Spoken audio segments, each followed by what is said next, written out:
There's a kind of strength that doesn't run, that doesn't chase, that doesn't beg to be chosen.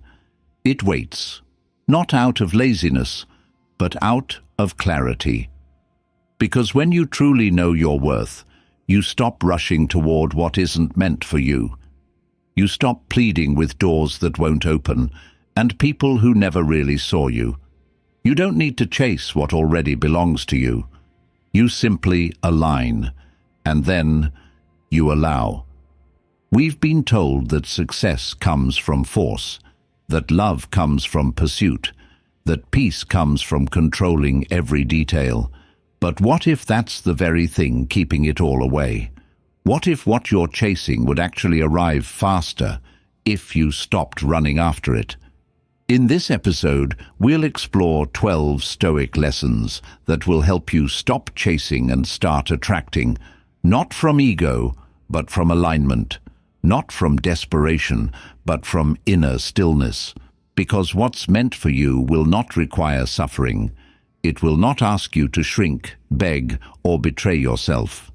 What's meant for you will feel like peace. Let go of control, embrace flow. How much of your suffering comes from trying to make life move on your timeline? You plan, you push, you strive, and still things don't unfold the way you imagined. The job doesn't come, the person doesn't stay, the dream doesn't manifest on cue, and so you tighten your grip. You try harder, you force the process, thinking maybe, just maybe, effort will bend the universe to your will. But here's the truth. The more you try to force life, the more it resists. Why? Because force is rooted in fear. Fear of losing, fear of waiting, fear of being forgotten. And fear has a frequency. It pushes things away. It clouds your judgment. It traps you in cycles of overthinking, overdoing, and always feeling like you're behind. The Stoics knew this long before modern psychology confirmed it. Epictetus taught that we suffer most when we try to control what is not ours to command. Some things are up to us, and some things are not.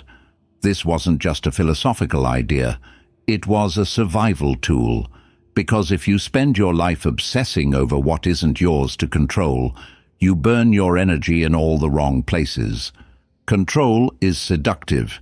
It gives you the illusion of safety, but it's also exhausting, because deep down, you know, life cannot be forced. You can't rush clarity. You can't force love to stay. You can't micromanage timing and outcomes and expect peace to follow. True peace only begins when you stop clenching. Letting go doesn't mean giving up. It means letting life breathe. It means trusting that there is a deeper rhythm moving through everything, and your job isn't to dominate it, but to dance with it. Imagine a river. You can fight the current, kicking, screaming, exhausting yourself trying to go upstream. Or you can learn to float. You can let the water carry you, not passively, but with presence. You still navigate, you still choose, but you stop fighting the flow, and suddenly you discover the journey was never against you. You just weren't listening to its rhythm. This is what letting go of control feels like. It's not apathy, it's alignment. It's not laziness, it's wisdom. It's choosing to act from grounded energy, not desperation. It's learning when to move and when to wait. So ask yourself, where in my life am I trying to force something that isn't flowing? What would happen if I stopped gripping and started trusting again, not in others, not in outcomes, but in the process itself? Because when you stop trying to control everything, you begin to attract what's actually meant for you. Do your best, then detach.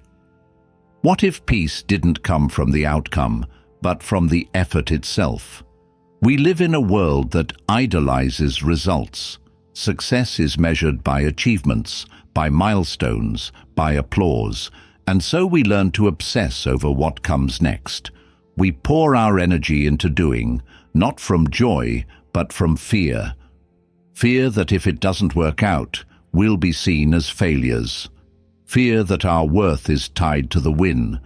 But the truth is, that kind of attachment is the root of exhaustion. Because no matter how much you give, it's never enough if you're still clinging to the result.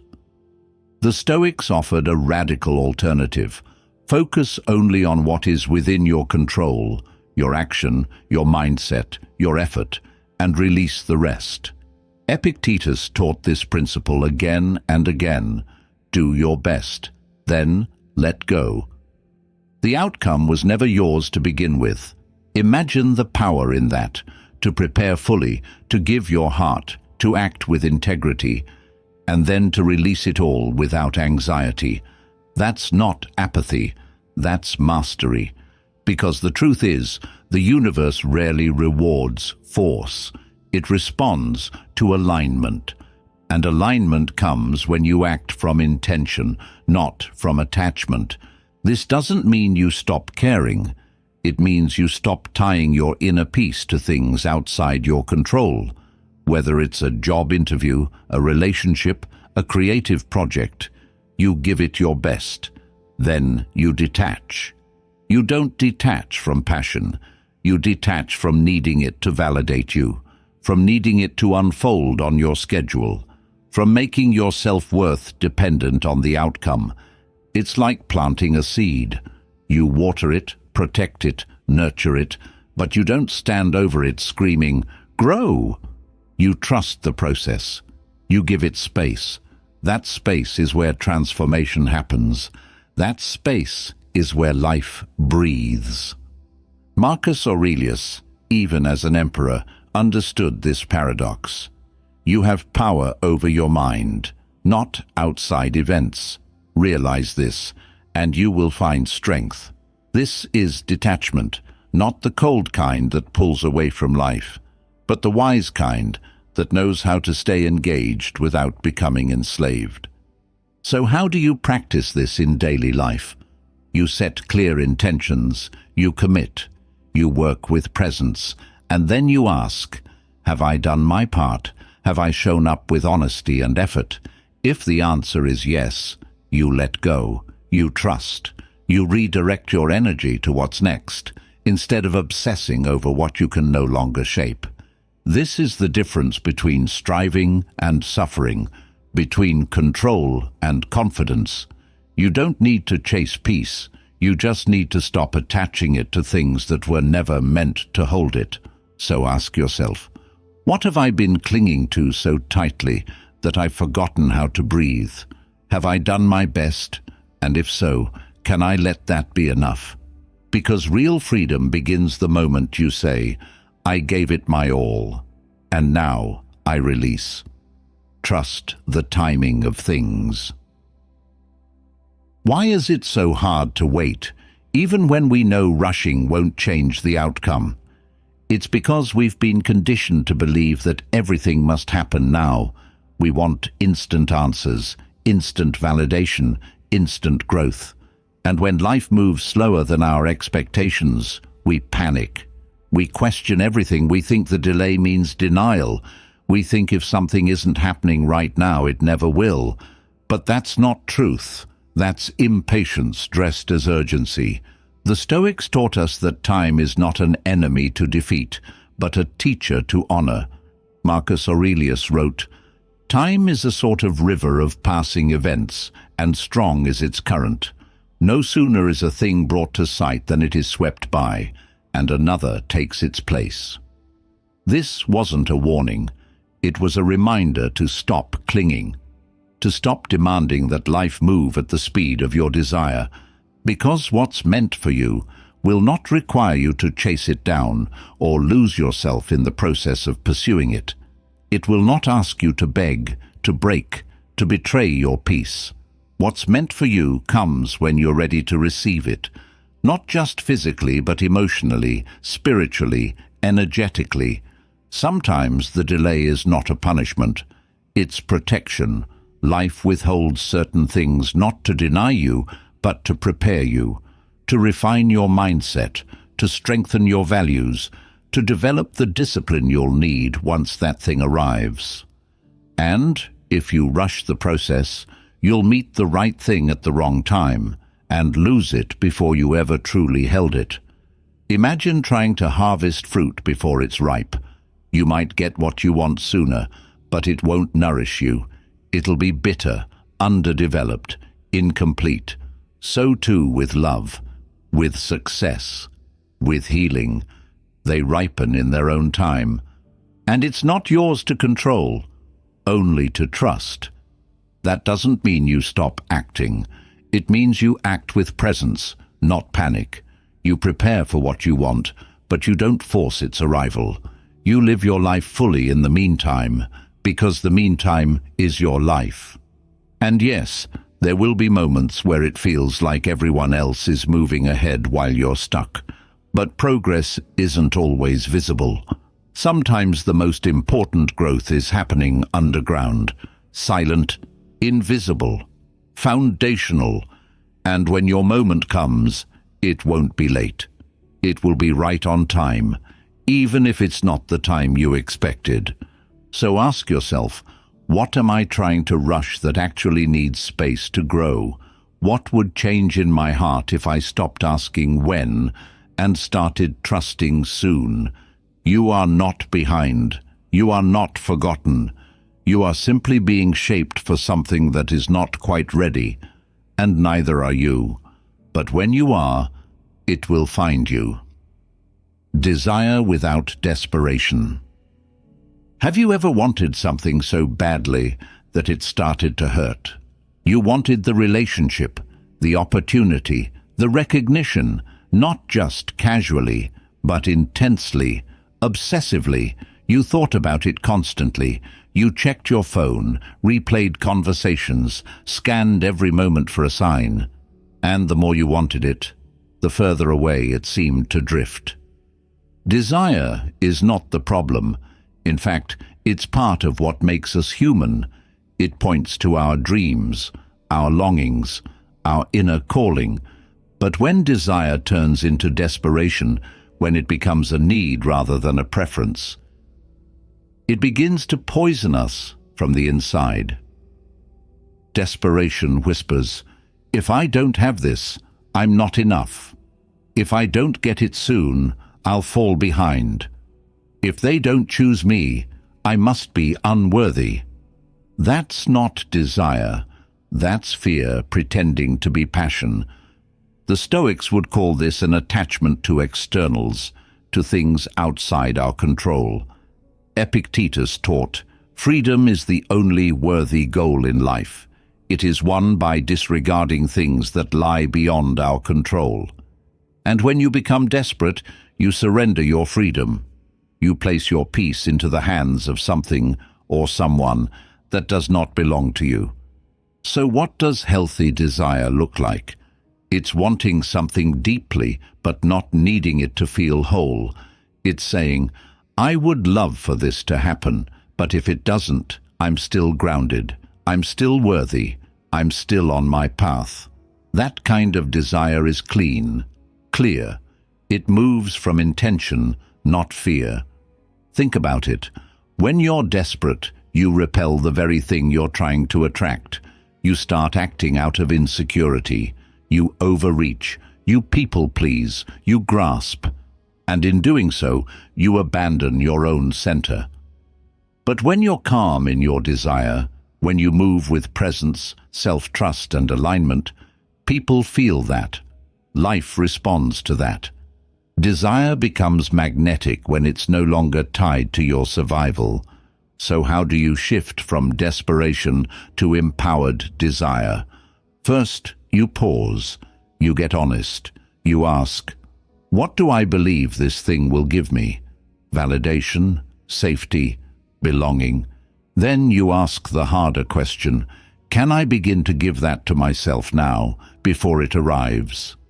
Because the more you meet your own needs internally, the less power the external has over you. Next, you return to action, not from a place of frantic chasing, but from grounded creation.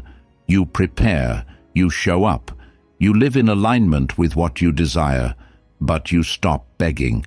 You stop waiting to feel good until it arrives. Because true power is not in the outcome, it's in who you become in the process. So ask yourself, what do I desire? And where have I turned that desire into a condition for my happiness? What might shift if I chose to feel whole now, even as I move toward what I want? Desire is a fire, but desperation burns you. Want what you want, fully, clearly, but let it come to you from your center, not from your fear. Focus on the process, not the prize. How would your life change if the journey itself became the reward? Most of us are taught to fixate on the finish line, to work for the promotion, not the growth, to date for the relationship, not the experience, to create for the recognition, not the joy. And so we race through life with our eyes on the prize, always reaching, always striving, always postponing fulfillment. But here's the quiet truth. The prize is never guaranteed. The outcome is never fully in your hands, and if your joy depends on something you can't control, you'll never truly be at peace. The Stoics knew this intimately. They warned against living in the future, against tying your happiness to results you can't dictate. Marcus Aurelius reminded himself, "Do not waste what remains of your life in speculating about your neighbors. It is not in the future or the past, but in the present where your power lies." And nowhere is that more important than in how we pursue our goals. The process is where your life actually happens. It's where you show up, build discipline, wrestle with doubt, find moments of flow. It's where you make the thousands of small decisions that shape who you are. If you rush through that, always focused on what's next, you don't just miss the present, you miss yourself. When you're obsessed with the prize, you move from fear. You push too hard, you cut corners, you burn out. You make decisions from scarcity, and that energy affects everything you create. But when you shift your focus to the process, something shifts inside you. Your energy becomes steady, your joy returns. You stop asking, "When will I arrive?" and start asking, "How can I fully show up today?" It's like hiking a mountain only to stare at your feet the whole time. You miss the beauty, you miss the air, you miss the point. The summit matters, but it's the steps that strengthen you. So how do you return to the process? First, fall in love with the small, with the quiet, with the practice. If you're writing a book, love the blank page. If you're building a business, love the messy beginning. If you're healing, love the days when all you do is breathe through the pain without giving up. These aren't detours. This is the work. Next, redefine success.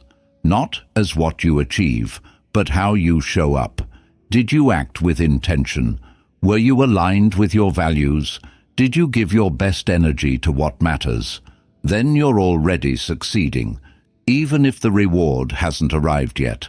And finally, trust that when you pour your soul into the process, the right results will come. Maybe not in the way you expected or on the timeline you imagined, but they will come, and they'll feel deeper, more earned, more aligned. Because they won't just reflect what you wanted, they'll reflect who you became.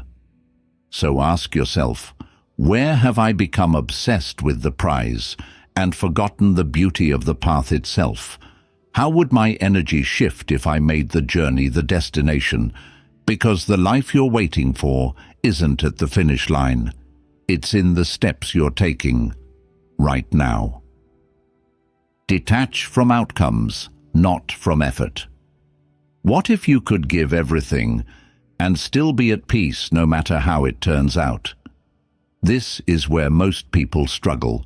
We're told to hustle, grind, sacrifice, and we do. But underneath that effort is often a quiet condition. I'll give my all, as long as I get what I want. And when the outcome doesn't arrive, when the promotion falls through, when the relationship ends, when the project fails, we crash. Not just because it didn't work out, but because we tied our worth to the result. But effort isn't the problem. Attachment is.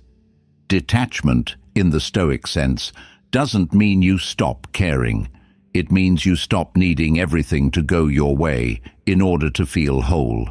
It's the ability to give your full presence, full energy, full dedication, and then let go of what you can't control.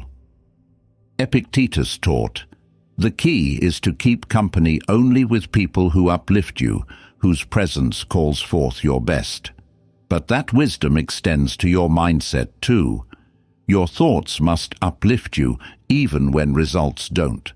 Because if you only feel good when life goes to plan, you'll live in constant emotional turbulence. Detachment is not apathy, it's maturity. It's saying, I'm going to show up and give my best, not because I'm guaranteed success, but because it's who I am. And that's what makes your effort pure. It's not transactional, it's not conditional. It's rooted in alignment, in choosing to be excellent even when no one's watching, even when the reward is uncertain.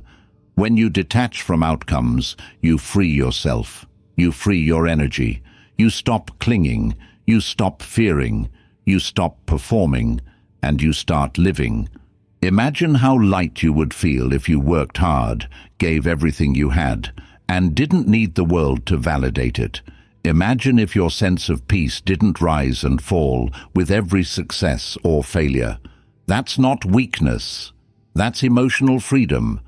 But how do you do it? You stay present in the effort.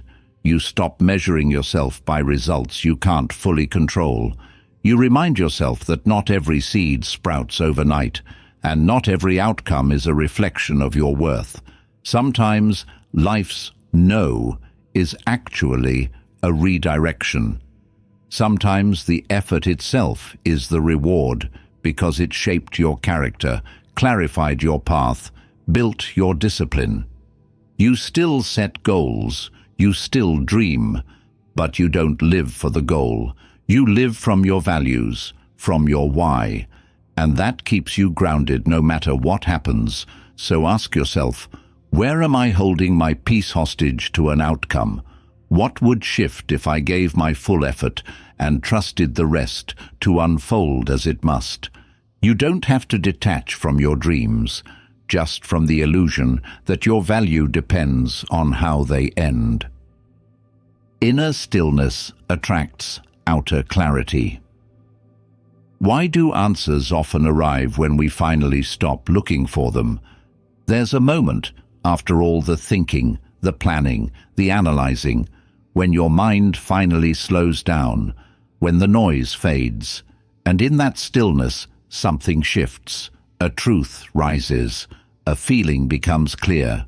A decision that felt impossible suddenly feels simple, not because the world changed, but because you did.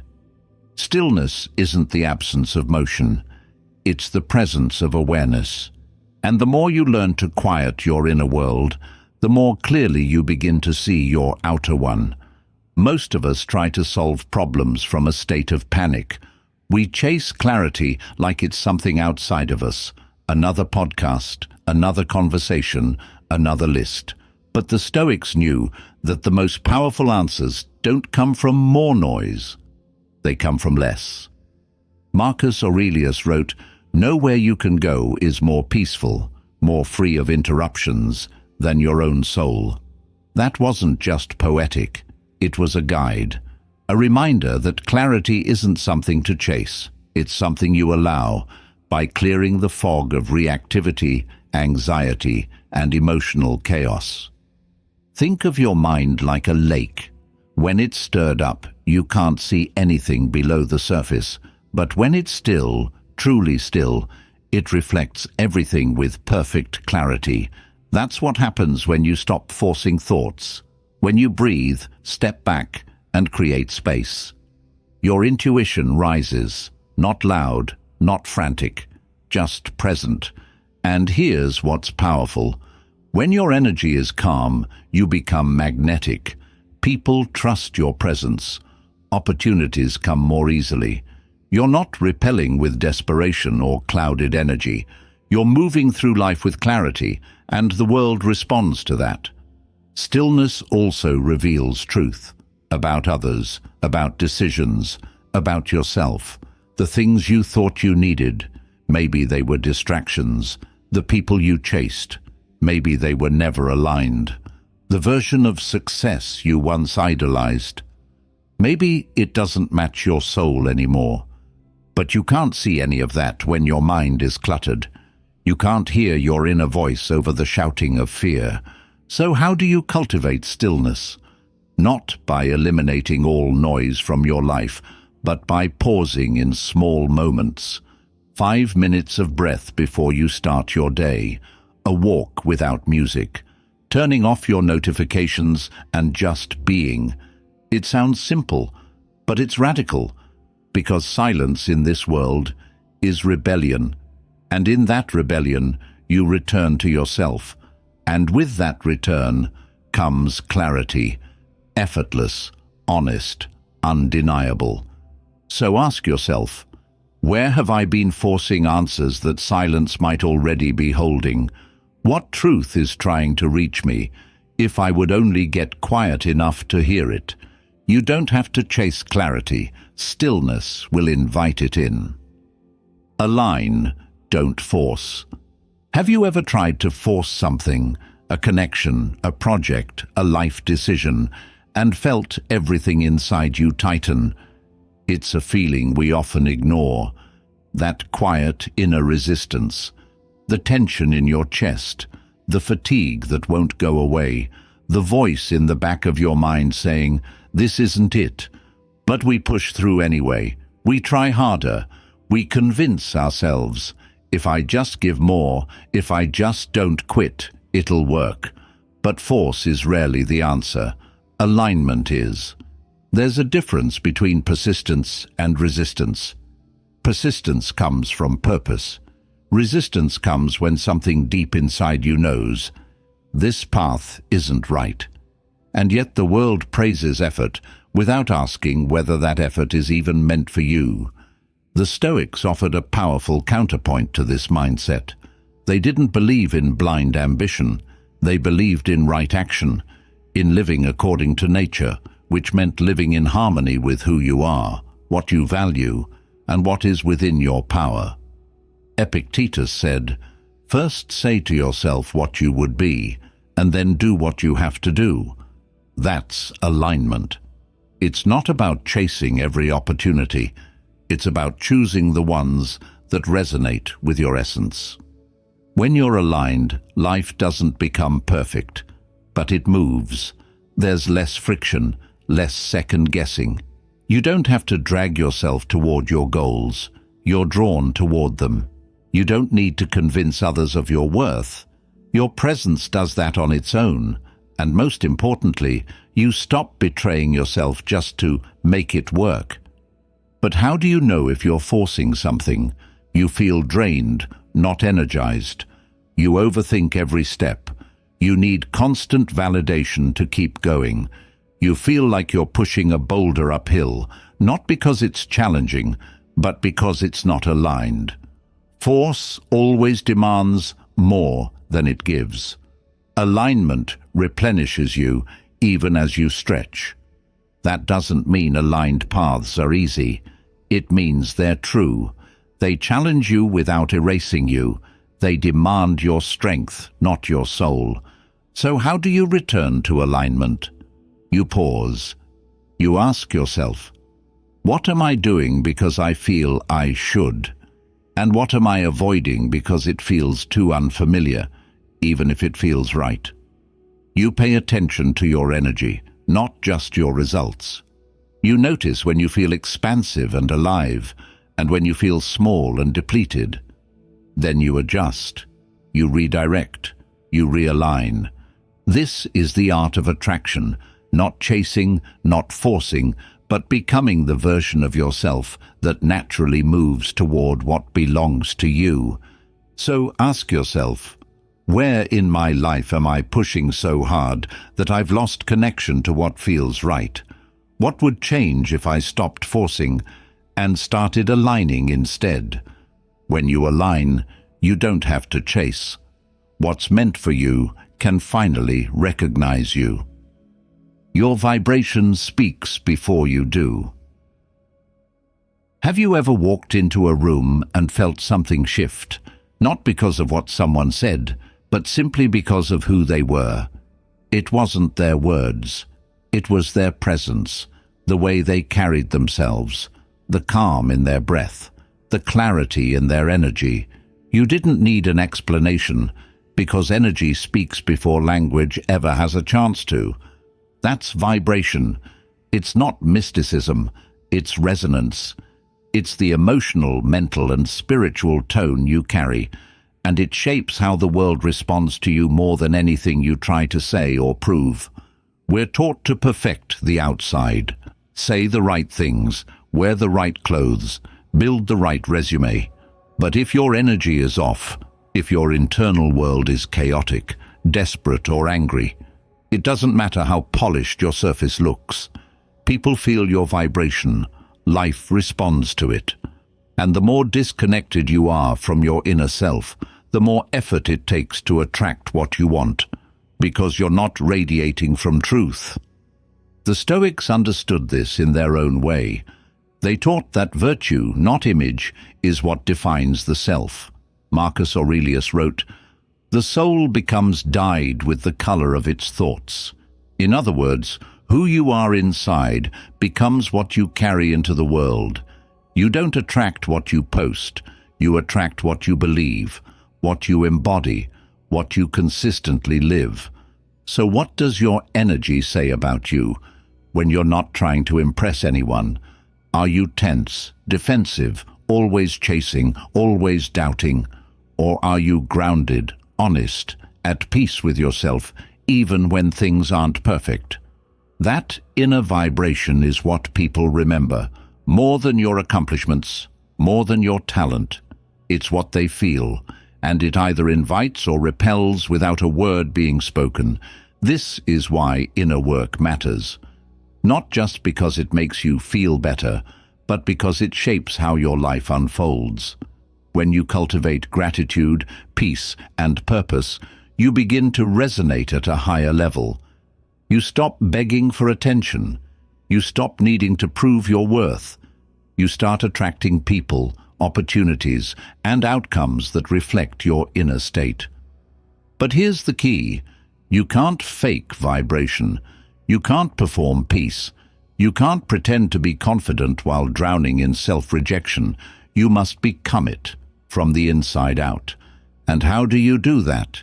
You become intentional with your thoughts. You stop letting old pain script your energy. You practice quiet, gratitude, stillness, not to check a box, but to recalibrate your inner world. You ask yourself daily, what energy am I bringing into this space? Is it mine, or is it coming from fear? When your vibration aligns with your truth, life doesn't have to be forced. You draw in the right people. You see clearly what isn't meant for you. You become the kind of person who doesn't chase, because they already are what they're looking for. So ask yourself, what is my energy communicating, even when I'm silent? And what can I shift within me to attract what truly resonates with my soul? Because before you ever say a word, your vibration has already spoken. Let go of the timeline. Why do we believe life has to unfold by a certain age, in a certain order, at a certain speed? It starts early, the pressure to be ahead. Graduate by this age, succeed by that age, find love, make money, heal, evolve, all before the invisible clock runs out. And when life doesn't move according to that timeline, we panic, we compare, we shrink. We ask ourselves, am I falling behind? Did I miss my moment? But here's what no one tells you. That timeline isn't real. It's constructed by culture, by conditioning, by fear. And the more you attach your worth to it, the more you suffer.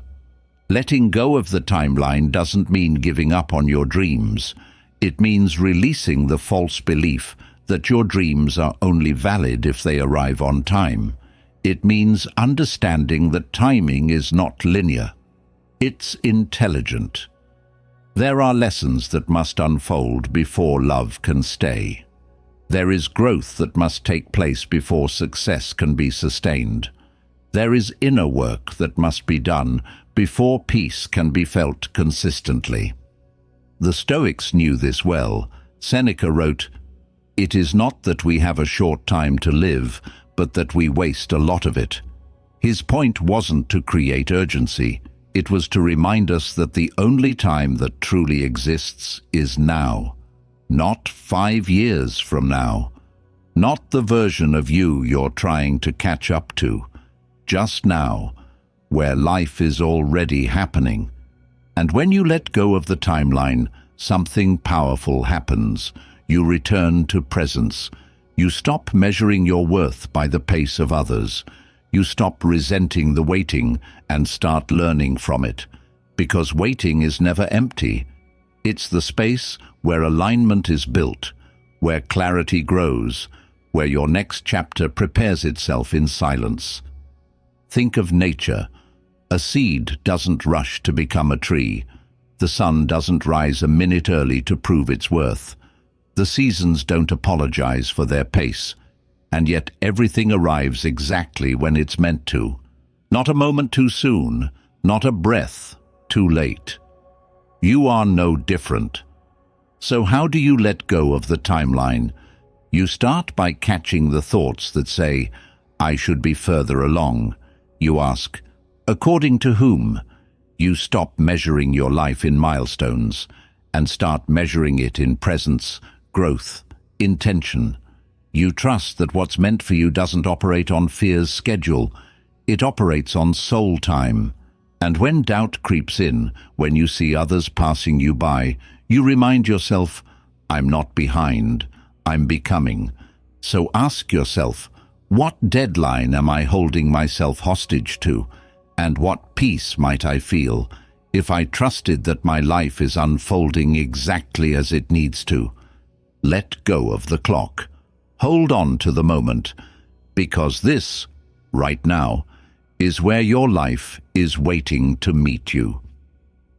What's yours will find you. What if the things meant for you don't need to be chased?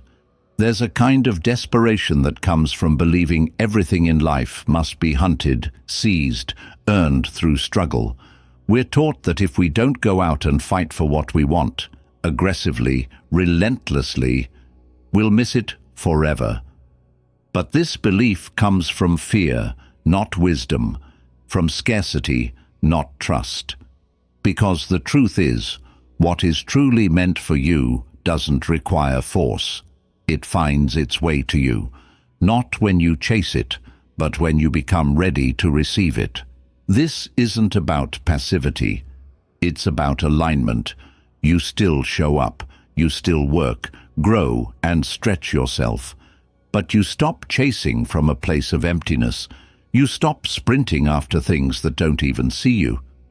You stop begging to be chosen and start choosing yourself so completely that the right things can finally recognize you.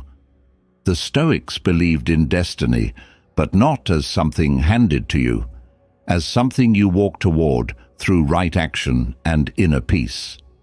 Epictetus said, "Don't seek for everything to happen as you wish it would, but rather wish that everything happens as it actually will. Then your life will flow well." He didn't mean to give up on desire. He meant to give up on control. Because when you try to bend reality with force, you often miss the greater wisdom of its timing. What's truly yours won't ask you to betray yourself to keep it. It won't require you to become someone you're not. It will align with your values. It will meet you where you are, not because you waited passively, but because you stood still long enough to grow into the version of yourself who could hold it. Think about that. Maybe the love you're waiting for is waiting for you to become someone who doesn't chase love. Maybe the opportunity you want needs you to release your fear of being unseen. Maybe it's not about finding it, but becoming ready for it. You're not lost. You're not too late. You're not behind. You're unfolding, and what's meant for you is unfolding too. Somewhere in the quiet spaces of the future, it's already being drawn to the energy you're cultivating now. With every boundary you set, with every truth you speak, with every time you choose your peace over panic. So ask yourself, what am I chasing that might come more easily if I stopped running after it and started becoming the person who simply attracts it? You don't need to beg for what's yours. You just need to clear the space so it has room to arrive. And when it does, it won't be confused. It'll feel like home. Surrender is power, not weakness. What if your greatest strength was learning when to let go? In a world that glorifies control, surrender is often misunderstood. It's mistaken for defeat, for giving up, for losing your edge. But true surrender is not collapsing. It's rising. It's standing in the chaos and saying, I no longer need to grip this so tightly to feel safe. It's recognizing the limit of your control and choosing peace anyway. The Stoics didn't use the word surrender, but they lived by it. They accepted the nature of life, unpredictable, changing, often out of our hands. Epictetus reminded us, happiness and freedom begin with a clear understanding of one principle. Some things are within our control and some are not. That is surrender, not disengagement, but clarity, knowing what belongs to you and what never did. Surrender isn't weakness, it's presence. It's a deep breath that says, I've done what I can. Now I let the universe, God, life, whatever name you give it, move how it must. It's no longer arguing with reality, no longer resisting what already is, and no longer defining yourself by outcomes you can't force. But surrender is not passive, it's fierce. It takes courage to let go of the illusion of control, to trust timing, to release people who don't value you, to stop fighting for validation from places that never saw you. That's not weakness. That's mastery, because surrender doesn't mean you stop caring. It means you start caring differently. You care about your alignment more than your appearance, your peace more than your pride, your growth more than the need to always win. When you surrender, your energy softens, but your power deepens. You start choosing differently. You stop reacting. You stop chasing things that drain you. You begin to attract what's aligned, not because you demanded it, but because your energy made space for it. So how do you practice surrender? You notice where you're forcing, where you're gripping, where your body is tight, your mind is spinning, and your actions are coming from fear. Then you pause, you breathe, and you ask, what would it feel like to trust, just for a moment, that I don't have to hold this all together alone? You still act, you still show up, but you stop controlling what isn't yours to control. You stop resisting what's already unfolding. You release your timeline, your tight grip, your emotional debt to outcomes. Because real strength is quiet. It doesn't need to control. It trusts its foundation. So ask yourself, where in my life do I need to stop pushing and start trusting? What might unfold if I surrendered, not to weakness, but to wisdom? You're not giving up, you're giving over to something bigger, to something better, to the part of you that knows you were never meant to carry it all alone. And now we return, not to the chase, but to stillness. You've walked through 12 lessons, not just philosophical ideas, but invitations, each one calling you back to yourself, back to that quiet center inside you that doesn't need to beg, prove, or rush. The part of you that already knows what's truly meant for me will never require me to lose myself to keep it. The Stoics didn't teach us to run after life.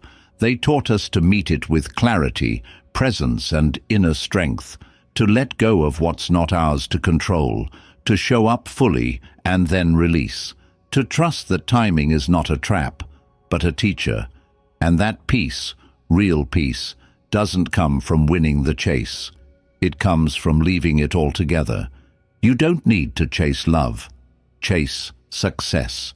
Chase healing. Chase worth.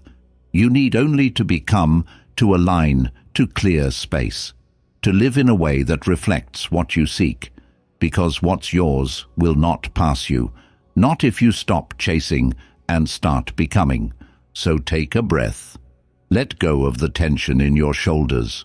Drop the timeline. Release the old narratives and return to your center.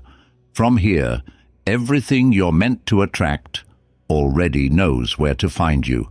If this episode spoke to you, share it with someone who's been running too hard for too long.